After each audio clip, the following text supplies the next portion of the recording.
Hi everyone, I'm back to read the next chapter in Felicity Saves the Day, a Summer Story, Book 5.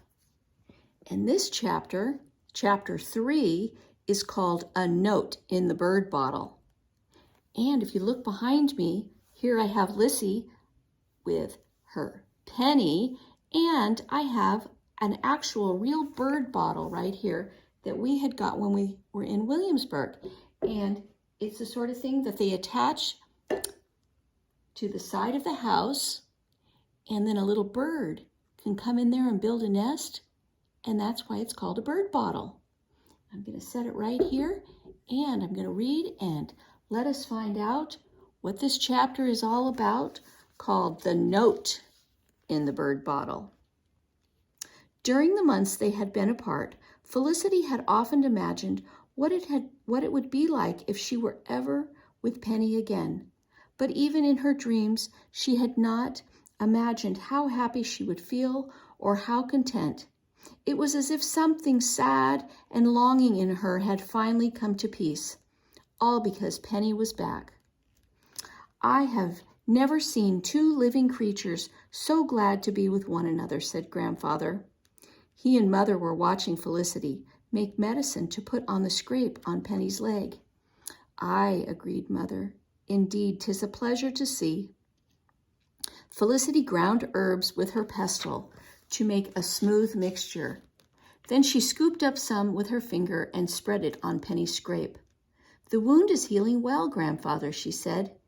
"You have done a fine job caring for that horse," said Grandfather. "She looks like a different animal entirely from the wild creature that she was just 2 weeks ago. She's filled out and her coat is as shiny as a bright copper penny," Felicity said. "Isn't Penny a love, Grandfather? She's so fast, and did you see how well she accepted the side saddle? She took it better than I did myself." "You do look like a fine lady upon her, Lissy, my dear," said Mother. "I wish your friend Elizabeth could see you. She would be so happy." Felicity felt a tiny prick of sorrow. Elizabeth had sent her a lovely letter saying how happy she was that Penny was with Felicity again. But Felicity did not know if Elizabeth would ever see her with Penny. Penny was to stay at Grandfather's plantation when Mother and the children returned to Williamsburg at the end of August. After all, Grandfather owned her. Besides, if Felicity brought Penny back to Williamsburg, it might be dangerous. There was no telling what Mr. Nye would do. He was the man who had claimed to own Penny last fall. He had beaten and starved her. He might steal Penny away and hurt her again. But for now, Mr. Nye was far away, and Felicity spent every minute she could with her beloved horse.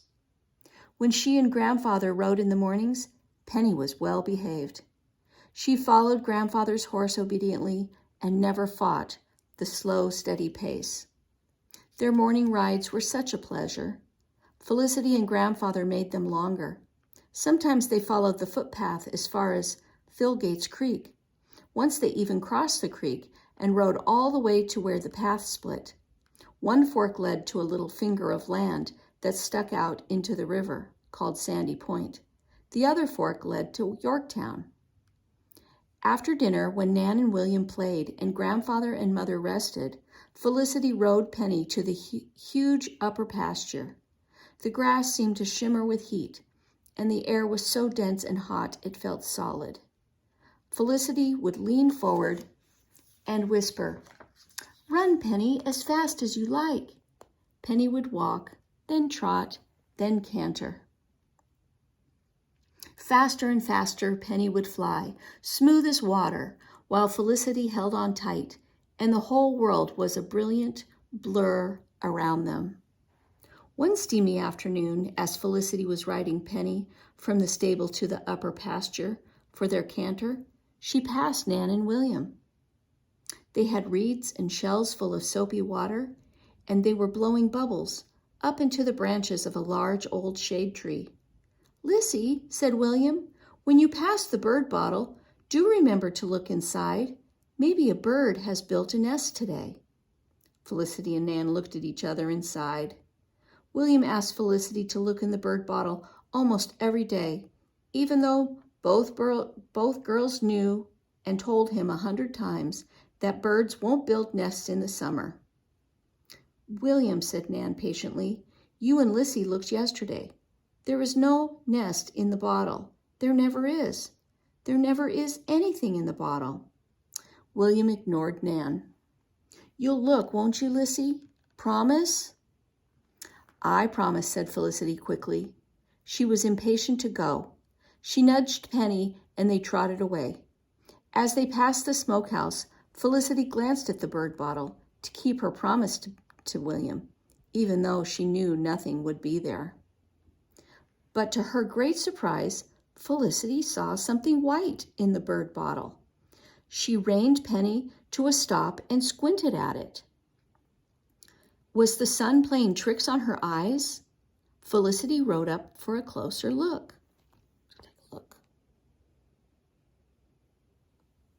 There was something there. It was a scrap of cloth. Felicity put her hand in the bird bottle and pulled the cloth out. It looked like the corner of a handkerchief.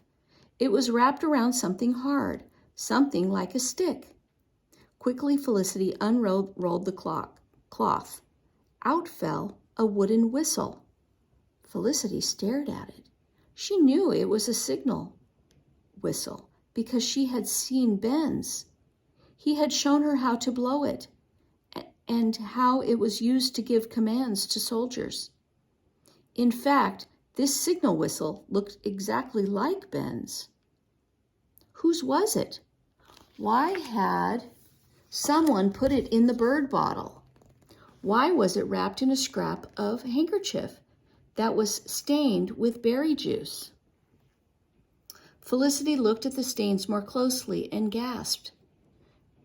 They were not stains at all. They were words written with a stick, dipped in berry juice. Felicity read the words on the scrap of cloth.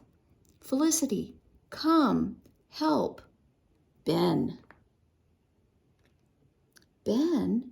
Ben was supposed to be in Williamsburg. How could he have left this note for her? Where was he? If he was nearby, why didn't he come to the house? And why did he need her help? Felicity's mind was spinning. Below the words on the scrap of cloth, Ben had made a rough map. The map showed grandfather's house, the river, and the woods. And there was an X in the woods. That must be where Ben was. Felicity took a shaky breath. Suddenly it was all clear to her. Ben was hiding. For some reason, he didn't want anyone to know but her, to know where he was. Ben wanted her to find him by following the map. She should blow his whistle so that he would know it was safe to show himself.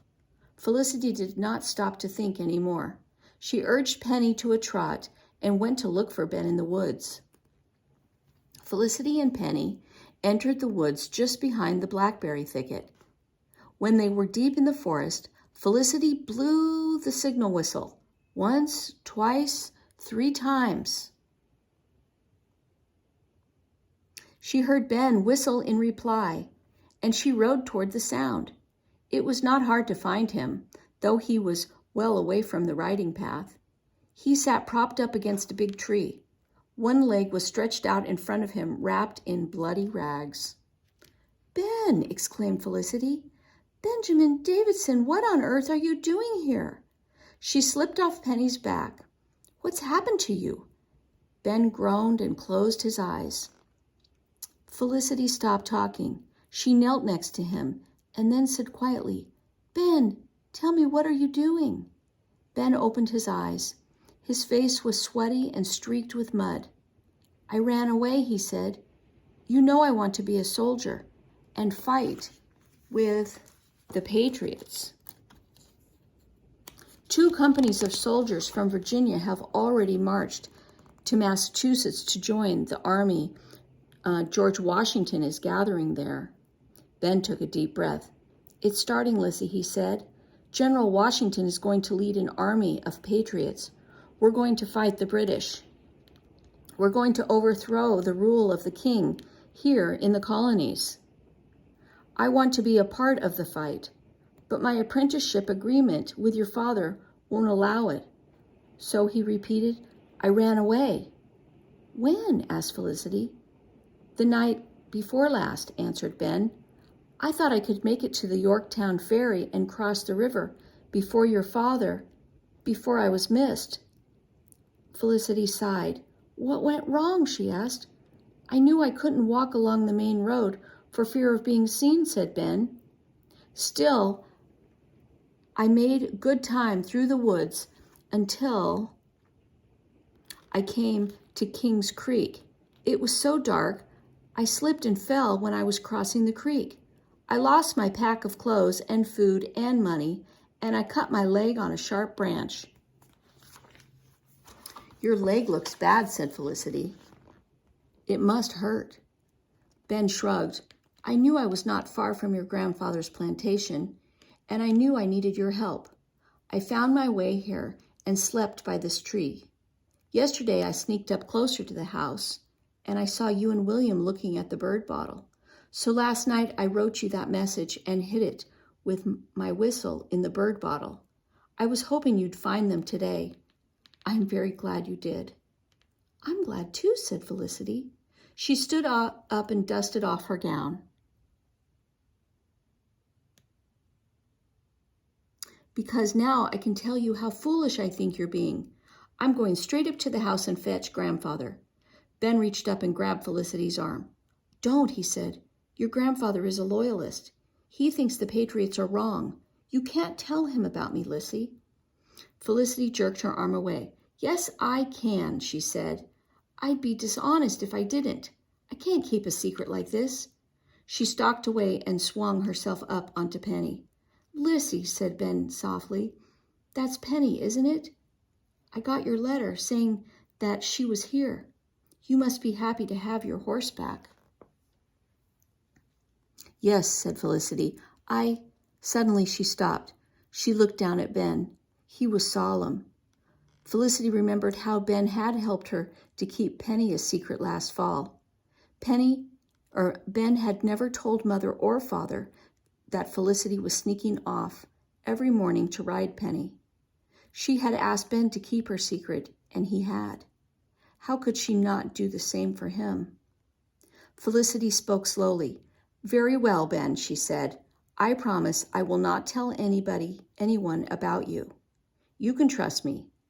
I'll go back to the house now, but I'll be back soon with food and water and some medicine for your leg. Rest easy, I won't be long. She smiled at Ben a little bit. You keep my secret, I shall keep yours, I promise. Ben grinned for the first time. I knew you would, Felicity, he said. You are a faithful friend. And that is the end of chapter 3, and we will read chapter 4 next time.